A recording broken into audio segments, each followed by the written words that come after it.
Welcome back to my real estate podcast with David Libertor. I'm your host, and today we're diving into something that doesn't get talked about nearly enough: the bills that didn't make it through in Florida real estate. David, thanks so much for being here. Hey, thanks for having me. Yeah, it's actually a really important topic because people focus so much on what does pass, but the laws that don't pass, they can shape the market just as much. Sometimes what doesn't happen is just as significant as what Oh, does. wow. I love that perspective. So, when you say the laws that don't pass shape things, what do you mean by that? Like, how does a bill that fails actually impact buyers and sellers? Well, think about it this way. If there's a proposed bill that would have changed disclosure requirements or transaction timelines and it doesn't pass, that creates certainty in the market. Buyers and sellers know the rules aren't changing. On the flip side, if something controversial almost passes, it can create uncertainty. People wonder if it'll come back next year. Right, exactly. So, there's this ripple effect either way.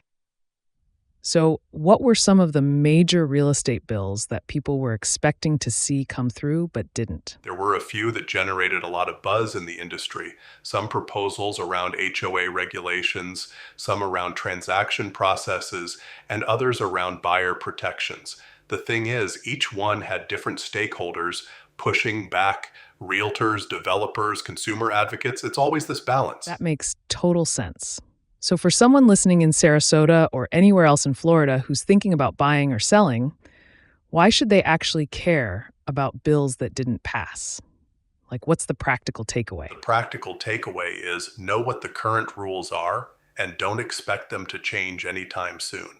If you're planning a real estate transaction, you're not going to see major regulatory shifts. That's actually good news because it means stability. You can plan accordingly without worrying about new rules upending your deal. That's really smart. And I imagine there's also something to be said about staying informed, right? Like, even if a bill doesn't pass this time, it might come back. Absolutely.